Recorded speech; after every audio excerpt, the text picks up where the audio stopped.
Hey everybody, Aaron Zamzo here with the FRF Podcast. Today we're going to talk about why the old attitude about I can still do the job, why that's actually hurting you and maybe even killing you as a firefighter, EMT, and or paramedic. Stay tuned. You're listening to the Fire Rescue Athlete Podcast with Aaron Zamzo, talking all things health and fitness for the first responder community. What's going on, everybody? Aaron Zamzo here with the FRF Podcast. Did a little retro intro there. Today we're going to talk about why you're actually fooling yourself with the old attitude about, hey, I can still do the job. And it's late at night, and you probably hear, some of the echo and probably the strain in my voice. But I was pretty charged up today. I was in a lot of meetings and talking with some of the best and most knowledgeable people in the fire service when it comes to health and wellness and fitness. I've had some great conversations with Dr. Kyle Ebersol, who is doing a lot of research behind the scenes with the University of Wisconsin-Milwaukee. And one of the great conversations we had, and one of the things that their data is pointing at, and he said something to me that I think I need to tell everybody. I think we all need to start thinking about this a little bit differently. And he said, and I agree 100%, we all find a way to do the job, whether we're in shape or not, in most cases. And let me give you an example. If you're listening to this and you're a couple pounds overweight and you haven't been consistent with your fitness, and you all of a sudden are, tones go off and you got to respond to a second story apartment fire where somebody's hanging on the balcony, and you got to get charge hose line up those stairs, and you got to get that fire out. You got to get a ladder to that balcony. We're all going to find a way to do the job. And in most cases, that's what happens. Now, what we don't think about is what toll that response takes on our bodies because we're not in shape. So let's dive into that a little bit more. We're going to talk about that. And I really want to hit the whole back to the old, hey, I can still do the job, because I've been in these conversations and I've had conversations with a lot of firefighters all over the country. And I've even told myself this sometimes, where I've let my fitness get away from me. I've gained probably 10 or 15 pounds and I'm not, where I want to be. That happened to me over COVID, and it happened to a lot of us. So, you're not alone with this. But going back to, hey, I can still do the job. I've had chiefs say, look, there's a member, they're 100 pounds overweight or they're 50 pounds overweight. And, we wanted to do fitness testing, and one of the fitness tests is running 1.5 miles. And that particular individual goes, Chief, what does running 1.5 miles have to do with me being able to do the job? And in most cases, they're right. And I've talked about this in some of the other podcasts I've had. How does being able to do 20 push-ups transfer to me being able to carry, hose line? I could still carry that hose line. I might not be able to do pull-ups and push-ups or run 1.5 miles, but I can still do the job. And to this, I would probably say, yeah, you still can. Maybe you're a little bit slower than what you used to be, but the effect it has on your body versus somebody who is in shape is drastically different. And that's what Dr. Ebersol is finding out. They talk about metabolic equivalence and heart rate variability. And these are things you're like, whoa, Zam, you're getting way too scientific. I thought you were a truck guy. Got to stick to the basics. So let me give you an example. So I'm 48 years old, closer to 49. And let's take two individuals. We'll take one that's 30 pounds overweight and myself, who I'm actually right now, I'm at a good weight. I've been working out consistently. And we have a house fire where we're both on the knob, and we go in, we put the house fire out. We actually got to drag, some things around, do some overhaul. We're on air. My bottle probably lasts a little bit longer than the other individuals. But both of us are able to do the job. We go back to the station. We both take our showers. We do our decon, and then try to settle down and try to get a little bit of sleep for the rest of the shift. Now, what happens though, my body recovers faster. My heart rate comes back down. My blood pressure comes back to a normal state. My muscles maybe don't spasm. Whereas an individual that's deconditioned, their heart rate is still up.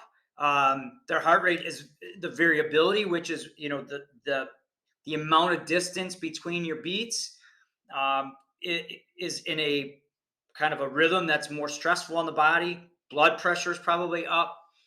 So when all of a sudden, if we have another call, abruptly awaken from a little bit of a sleep, that's even more stress. And what happens is that accumulates over time because you're not in shape. The better fit you are, the more fit you are, the better you recover, the less metabolic equivalent or a metabolic energy you extend, and the faster you recover. So for instance, let's say hauling 2.5-inch hose line up 2 stories on air, the amount of energy that I exert before, during, and after versus my alter ego that eats ice cream every night, drinks tequila constantly, and doesn't work out, well, they're not going to be as efficient. So even after the call, my body is still going to be stressed. And look at it. Think about that for a second, right? When do most of the heart attacks and strokes happen? Typically when the person goes back to the firehouse or when they go back to their home. Or in some cases, that anticipation, the body isn't even ready for that anticipatory response and that adrenaline boost. We see that in Wisconsin and hunting season. We see that around the country where deconditioned individuals, they get that chance to go get that deer or that, that kill, and their heart rate kind of just kills them because they're not ready for it. And I think that same thing needs to be thought about, especially if you're the individual right now. You're like, who's this jackass saying I can still do the job? I know you can do the job. We've done research on it. We know firefighter A and firefighter B are going to do the job. Now, we do have research that says firefighter A is going to be a little more efficient at it, right? Maybe a little bit faster.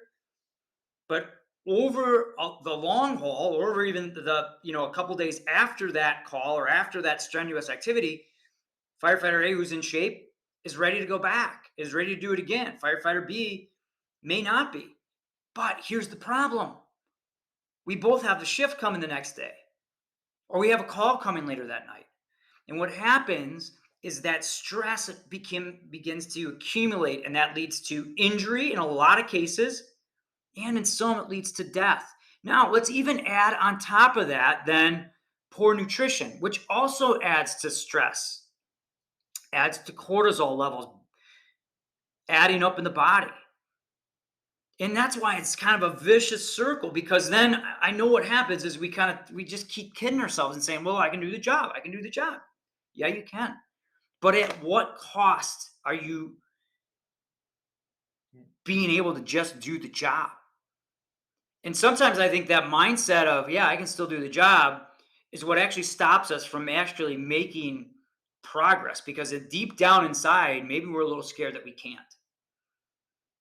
And the chances of us being called out on that are really slim to none, because we don't get as many fires. If we do, all of a sudden, oh, my SCBA didn't work, or you choose something or go to or resonate to a task that's not as stressful. So as I sit here and ponder this and talk about this late at night, if you're one of those individuals that says, hey, I'm not in the best shape, but I can still do the job, you're right. Again, I'll say it for the 4th time. But please consider this. You can do the job this time, but what about the cumulative effect? And again, we also do what? We try to minimize our risks on that fire ground. And by working out consistently, you're minimizing your risks. You're not putting your crew into added jeopardy. Now, stuff does happen. I can't swear on this podcast, sorry. Stuff does happen. And because of that, sometimes fit people get hurt on the fire ground, right? But you want to do everything you can. You want to minimize the stress, because that way you recover faster. You're a better responder, both physically and mentally. So I hope I hit that point, right? It's, yes, you can do the job, but the stress that it puts on your body because you're not in shape is a lot more drastic than somebody that is. And we talk about recovery. Someone who's in better shape recovers better, faster, both mentally and physically. We got data that's coming out that shows that. And I tell you what, if you don't believe me, challenge me. Okay? Challenge me. The next 30 days, focus on your health and fitness. And what that means is this: if you have been able to do the job, but deep down inside know you need to make some changes, here's where you begin. Start to move, work out, right? Now, it doesn't have to be too drastic of a workout, but let's just say if you're not currently working out, you got to start 30 minutes, 3 times a week, work on mobility, which is going to help alleviate a lot of joint stress and also help with blood flow. And if you move better, you feel better, right? You got fluid in them joints, you feeling better, you're going to perform better. So work out 3 times a week. Make sure that you include mobility in that. And then if it's just some light cardiovascular just to start, that's fine. Next month, 12 workouts. Mobility, core, eventually get into strength.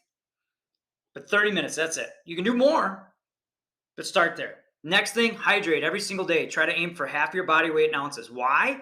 Because a better hydrated first responder can actually perform better, can actually think better. And that actually, being dehydrated adds stress on your heart and on your brain because your blood is thicker. Heart has to pump it harder to circulate that blood because the blood is a little more viscous. So 3 times a week working out, hydrate, aim for half your body weight in ounces. Sounds like a lot, but if you get close, you're still doing better. Third thing, start to eat a balanced diet. What does that mean? Every single meal, have a protein, have a good carbohydrate with fiber, have some healthy fats. 3-4 meals a day. Don't even I'm not saying about don't eat this, do eat that, but start to educate yourself. My recommendation, actually write down everything you eat. Try to figure out some calories. How many calories are you getting? Not every single day, but try to do it for a couple and use it as an educational tool. Eat a balanced diet. The next part, there's only 2 left. This is number 4. Plan. Plan ahead to get your workouts in. Plan ahead to drink your water. Plan ahead to eat a balanced diet. Plan. Personally, I have every 4 weeks, I change my workouts up. Every Sunday, I look at what my week is going to be, shifts, stresses, events, travel, everything, and I put it together. This is when I'm going to do this workout. This is when I'm going to do this, cheat meal, or this is what I got to make sure I have some food in my cooler when I go to the station because I may not be able to get to the store. So you plan ahead. I go into shift. I work a 48-hour shift. So I'm doing 2 particular workouts those days. Now, if I don't get them in, I'm going to make them up as one combined one on my day off. So just every week, every 4 weeks, change it up. FRF programs, if you're looking for one, we got some for you. I even have one for free. You can reach out to me anytime. And lastly, number 5 is you repeat this whole process. You move 3 times a week. You hydrate every day. You eat a balanced diet. You plan, and you just stay consistent with it. What that is going to do is help you do the job better, which we know you can already do. It's going to help you recover from it. It's going to help you do the next one better. It's going to the next call better. It's also going to help you mentally. You will be a better first responder, a better parent, a better person. You're going to be able to serve your community and your crew and your family a lot better. So when it comes down to doing the job, you're right. I know you can do it. But at what toll does that take? Think about that. Think about taking some changes, making some changes to get more fit. Again, my challenge to you is 30 days. Move more, hydrate, eat a balanced diet, plan and repeat. All right, thanks for listening. This is kind of a rant, but the whole focus of this is stop fooling yourself.